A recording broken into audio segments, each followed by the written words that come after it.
الحمد لله رب العالمين والعاقبة للمتقين والصلاة والسلام على سيد الأنبياء والمرسلين سيدنا وحبيبنا وحبيب رب العالمين محمد وعلى آله وصحبه أجمعين. أما بعد فأعوذ بالله من الشيطان الرجيم. بسم الله الرحمن الرحيم.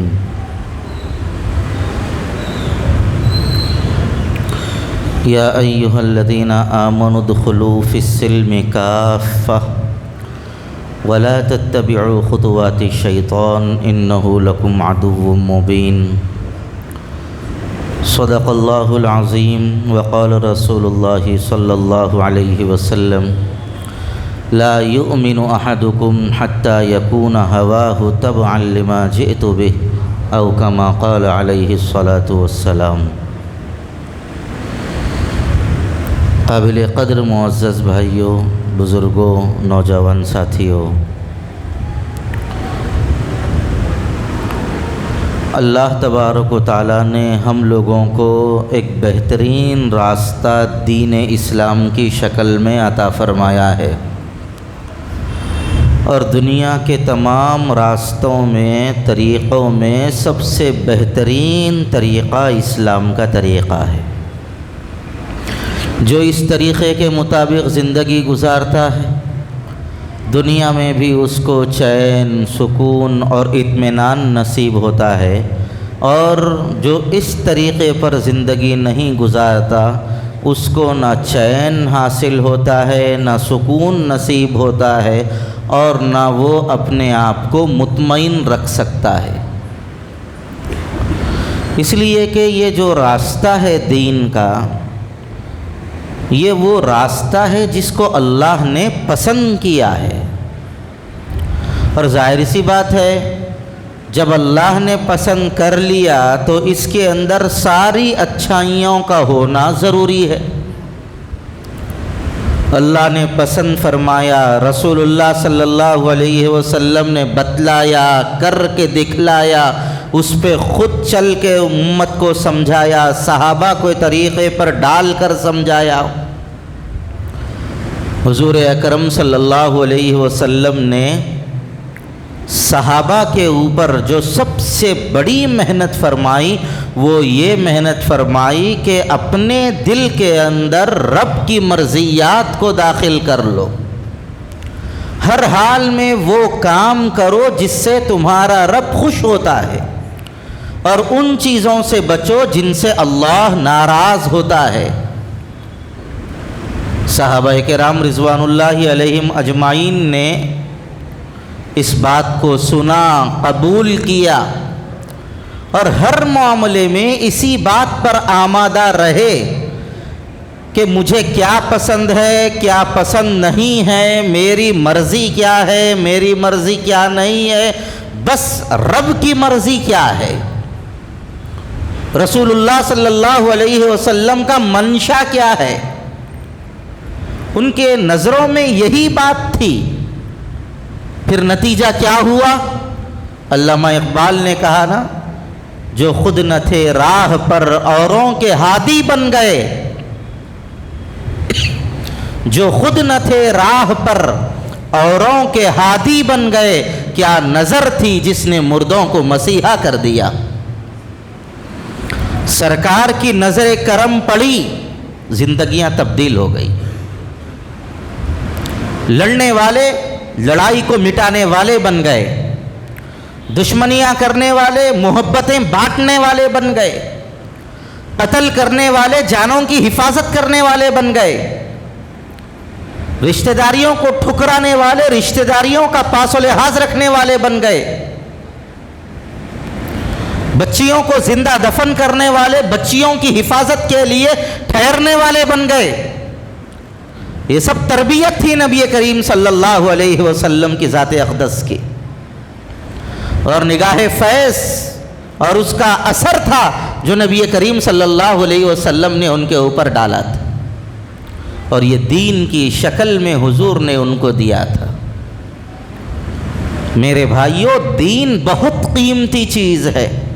جس کی زندگی میں دین ہے اس کی زندگی ایک الگ ہے، اور جس کی زندگی میں دین نہیں ہے اس کی زندگی ایک مکمل الگ راستے پر جا رہی ہے۔ دین والے کی زندگی میں سکون بھی ہے، اطمینان بھی ہے، راحت بھی ہے، لذت بھی ہے، فرصت بھی ہے، سب کچھ ہے۔ اور جس کی زندگی میں دین نہیں، ہمیشہ بے چین ہے، بے قرار ہے، پریشان ہے، قتل و غارت گری کے اندر مبتلا ہے۔ نتیجہ یہ ہے سگا باپ بیٹے کو قتل کر رہا ہے۔ یہ سب بے دینی کا نتیجہ ہے۔ ابھی آپ نے 4 دن پہلے سنا ہوگا، فون میں دیکھا ہوگا، اگر کوئی غیر مسلم کرتا تب بھی برا تھا، لیکن ایک مسلمان نے اپنے معصوم بیٹے کو پٹک کے مار دیا، لاری کے نیچے ڈھکیلنے کی کوشش کی۔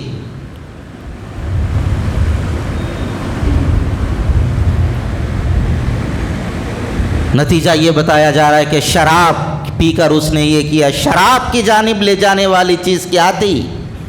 وہی بے دینی۔ بیویوں سے جھگڑا ہو رہا ہے، معمولی باتوں پر انبن، معمولی باتوں پر لڑائی، معمولی باتوں پر ایک دوسرے کے اوپر الزامات کی بھرمار۔ اس کی بنیادی وجہ دین سے دوری۔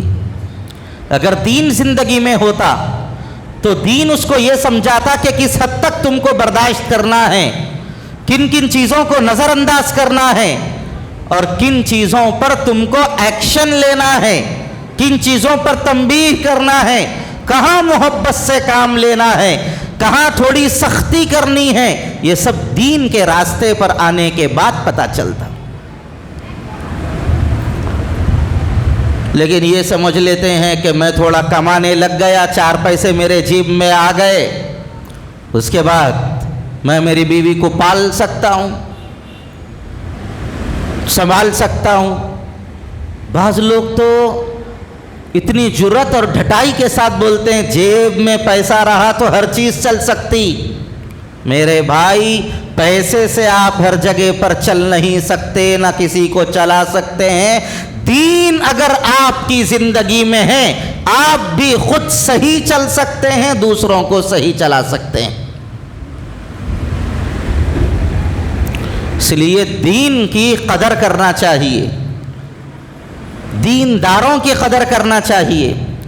دین زندگی میں دینداروں کی قدر سے آتا ہے، اللہ والوں کی صحبت سے آتا ہے، رسول اللہ صلی اللہ علیہ وسلم کی سنتوں کو تھامنے سے آتا ہے، فرائض کی پابندی سے آتا ہے، تلاوت کے اہتمام سے آتا ہے، خوف الہی سے آتا ہے۔ آج ہم لوگوں کے پاس دین کے سلسلے میں بہت ناقدری۔ مسلمانوں کا ایک بڑا طبقہ یہ سمجھتا ہے ہمیں دین زندگی میں داخل کرنے کی ضرورت ہی نہیں ہے۔ دل بولا نماز پڑھ لو، دل بولا روزہ رکھ لو، دل بولا روزہ چھوڑ دو، بہت پیسے آ گئے، کچھ بھی کام دھام نہیں ہے، چلو اب حج کر لے کے آئیں گے، عمرہ کر لے کے آئیں گے۔ پھر وہاں جا رہے ہیں، وہاں جاتے ہی سارے کے سارے بازاروں میں لگ کے بچی کو یہ لیں گے، پوتری کو یہ لیں گے، نواسی کو یہ لیں گے۔ افسوس تو یہاں تک ہوتا ہے کہ حج کو جا کے کیا خرید کے لا رہے ہیں؟ ٹی ویاں خرید کے لا رہے ہیں۔ بے دینی کا نتیجہ۔ اگر زندگی میں دین ہوتا تو اتنے بڑے اور مقدس مقام پر جا کر واپس آتے تو اللہ کی محبت لے کے آتے، رسول اللہ کی عظمت لے کے آتے، حضور پر مر مٹنے کا جذبہ لے کے آتے، یہ احساس لے کے آتے۔ ایک مرتبہ پیارے رسول کے قدموں میں ٹھہر کر سلام پیش کر کے آئے ہیں، جب بھی موقع ملے گا بار بار سرکار کے قدموں میں جائیں گے، یہ جذبہ لے کے آتے۔ یہ جذبات سے مکمل دور ہو کر وہاں سے آ رہے ہیں۔ میرے بھائیوں، احساس ابدیت، دین کا مزاج ہم لوگوں کی زندگیوں میں آنا ضروری ہے۔ معمولی باتوں پر جھگڑا۔ ابھی ایک صاحب 50 سال سے زائد عمر ہے ان کی، ہمارے پاس آئے اور انہوں نے اپنی بیوی کو طلاق دے دیا۔ شادی ہو کر 27 سال ہو گئے تھے، اب طلاق دے دی۔ آ کے مسئلہ پوچھے، ہم نے کہا بہتر یہ ہے کہ آپ جامعہ نظامیہ جائیے، وہاں جا کے مسئلہ معلوم کیجئے۔ عاقل صاحب کا مدرسہ دارالعلوم حیدرآباد ہے، وہاں جائیے، وہاں جا کے آپ فتویٰ لیجئے۔ تو انہوں نے کہا کہ میں وہاں گیا، آپ کے پاس بھی ہم آئے، ذرا آپ مسئلہ بول دیجئے۔ اب نے یہ کہا اگر آپ نے 3 طلاق ایک ساتھ دے دیا ہے تو اب بات ختم ہو گئی، اب کوئی راستہ ہے ہی نہیں۔ آج کل بعض لوگ شریعت کا غلط استعمال کرتے ہیں، ایسے موقع پر سمجھا دیتے ہیں حلالہ کرا لو۔ حلالہ کیا چیز ہے؟ حلالے کا مطلب یہ ہے کہ پہلے شوہر نے طلاق دے دیا تو پھر ایسی صورت میں بیوی عدت گزارنے کے بعد اگر کسی اور سے نکاح کرے اور نکاح کر کے اس کی زندگی میں رہے، اس کے بعد اگر کسی وقت اس نے طلاق دے دیا یا اس کا انتقال ہو گیا تو اس کے بعد وہ عدت گزارنے کے بعد پہلے شوہر کے لیے حلال ہو سکتی ہے۔ یہ ہے مطلب حلالے کا۔ حلالے کا مطلب یہ نہیں ہے کہ پہلے شوہر نے طلاق دے دیا پھر ان کے ساتھ رہنا ہے، کیسا کریں گے؟ بند کمرے میں 2 لوگوں کو سامنے رکھ کے کسی سے نکاح کرا دو، ایک رات ان کے پاس گزار لو، پھر دوسرے دن صبح اٹھ کے انہوں طلاق دے دیتے، پھر عدت گزارنے کے بعد پھر ان کے ساتھ نکاح ہو جاؤ۔ یہ تو سراسر بے حیائی اور فحاشی ہے۔ اللہ کے رسول صلی اللہ علیہ وسلم نے ایسے لوگوں پر لعنت فرمائی ہے۔ یہ اسلام کا مزاج نہیں ہے۔ اسلام میں کانٹریکٹ میرج ناجائز ہے۔ 1 دن کا نکاح، 2 دن کا نکاح، 10 دن کا نکاح، 1 سال کا نکاح اسلام میں ناجائز اور حرام ہے۔ اسلام میں نکاح پوری زندگی کا۔ اسلام میں نکاح کب تک ہے؟ جب تک آپ جیئیں گے اس وقت تک نکاح کرنے کا ہے۔ غلط طریقوں پر چل رہے ہیں، خود بھی بدنام اور اسلام کو بھی بدنام ہو رہے ہیں۔ آپ بتائیے، میں اگر کسی نے اپنی بیوی کو طلاق دے دیا، 1 دن کے لیے اس کو کسی کے حوالے کر دیا جائے، پھر اس کے بعد اپنے پاس لا لیا جائے، کیا یہ بے حیائی نہیں ہے؟ کون عزت دار غیرت مرد گوارا کر سکتا ہے اس بات؟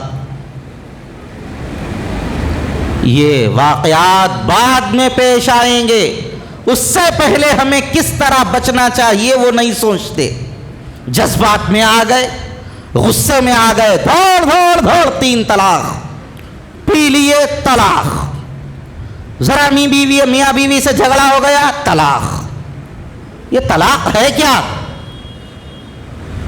اللہ کے رسول صلی اللہ علیہ وسلم نے فرمایا، اللہ کے نزدیک جو چیزیں حلال اور جائز ہیں ان میں سب سے زیادہ ناپسندیدہ چیز طلاق ہے۔ ضرورت پڑنے پر، ایسی ضرورت کہ جان کا نقصان ہو، مال کا نقصان ہو، عزت و آبرو کا نقصان ہو، ایمان کا نقصان ہو، تب سوچا جا سکتا ہے۔ کھانے میں نمک کم ڈال دیا، انہوں طلاق۔ انہوں زیادہ دال لے کے آ گئے، طلاق۔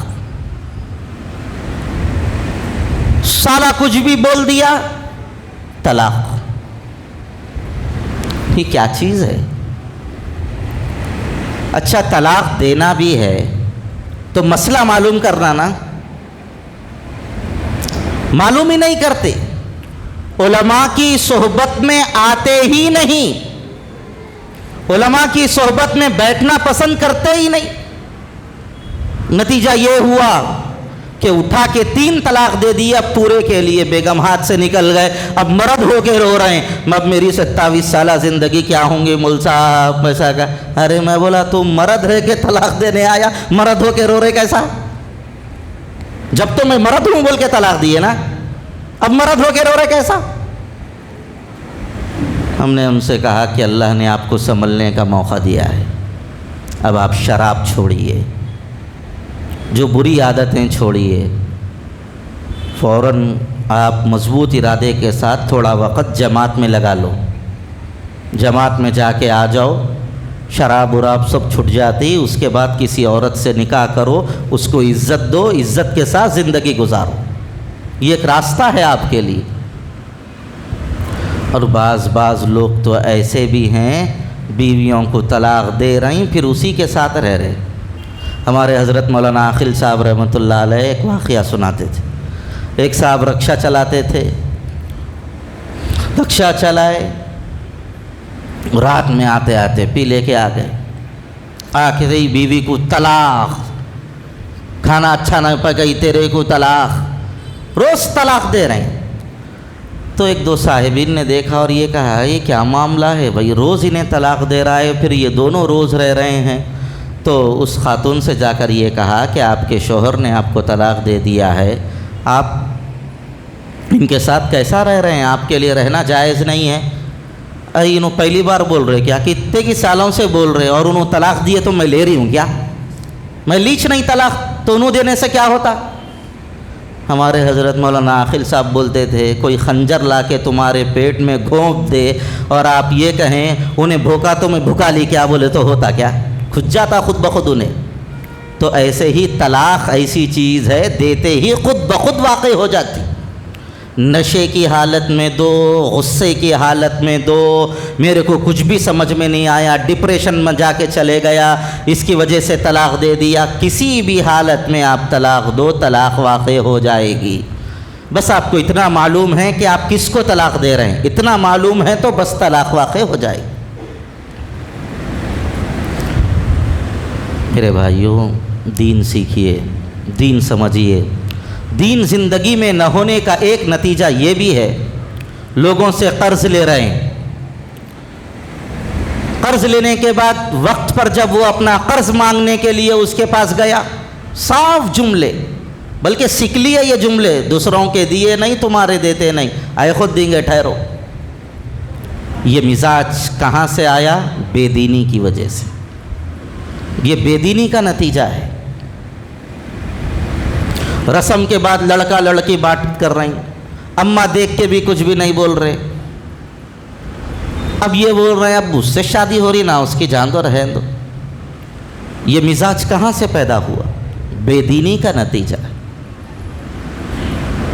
شادی ہوتے ہی مہینہ دو مہینے بیگم کے ساتھ اچھے رہے، پھر اس کے بعد انہوں پیدل ہو جا رہی، بیگم ان کے اوپر حاوی ہو جا رہی۔ ذرا بات تھوڑا سمجھیے، یہ ان کا کام کیا رہ رہا؟ خالی کمانا لا کے بیگم کے ہاتھ میں دے دینا۔ اب ان کے بیگم ہی سب کر رہی، قرضہ لانا ہے تو بھی بیگم ہی جا کے قرضہ لا رہی، قرضہ دینا ہے تو بھی بیگم ہی جا کے دے رہی، سودا لانا ہے تو بھی بیگم ہی جا کے لا لے رہی، یہاں سے منگل ہٹ کو بیگم ہی چلے جا رہی، شادیوں کی خریداری کرنا ہے تو بھی سب بیگم کے ہاتھ میں۔ لبر اسٹامپ مرد ہے، خالی انگوٹا چھاپ مرد، کچھ کام کا نہیں ہے۔ اسلام نے یہ مزاج نہیں دیا، اسلام نے عورت کو گھریلو ذمہ داری دی ہے، گھر کے اندر جتنا اچھا رکھ سکے عورت رکھے، مرد کا کام باہر کی ساری ذمہ داریوں کو سنبھالنے کا ہے۔ عورت کے ذمہ مالی ذمہ داری نہیں ہے، عورت کے ذمہ گھریلو ذمہ داری ہے، وہ گھر کو اچھا رکھے گی۔ مرد کا کام ہے قرض لائے قرض ادا کرے، لین دین کا معاملہ مرد کرے گا، فیصلے مرد کرے گا، عورت نہیں کرے گی۔ بعض تو ایسے بھی بے حس ہے، ہمارے میڈم جو بولے وہ آپ ان سے پوچھ لو بھائی، پھر تم کیا ہے؟ اب یہ سنتے جا کے ایک دم نکو ہو جاؤ، رفتہ رفتہ رفتہ ذرا پہلے پاور لیو، پھر اس کے بعد یہ حرکت کر۔ میرے بھائیوں، ان چیزوں کو سمجھنا ہے۔ یہ ایسی چیز ہے، انسان اپنا اختیار جب دوسرے کو دے دیتا ہے تو پھر نتیجہ یہ ہوتا ہے کہ وہ اپنے اختیارات کھو دیتا ہے۔ جب وہ اپنا اختیار استعمال کرتا ہے تو اس کا اختیار استعمال کرنا دوسروں کو ناگوار ہوتا ہے، پھر نتیجہ لڑائی جھگڑے پر اور نوبت طلاق تک آ جاتی ہے۔ جہاں تماشا ہو رہا جا رہی دیکھنے کے واسطے، محرم آ گیا علامہ دیکھنے جا رہے ہیں، بھئی جائز ہے ناجائز ہے، ہمارا طریقہ ہے غیروں کا ہے، کچھ بھی نہیں معلوم، علامہ دیکھنے چلے گئے۔ اب کل نہیں پرسوں یہاں پر دیکھیے آپ، بونال کا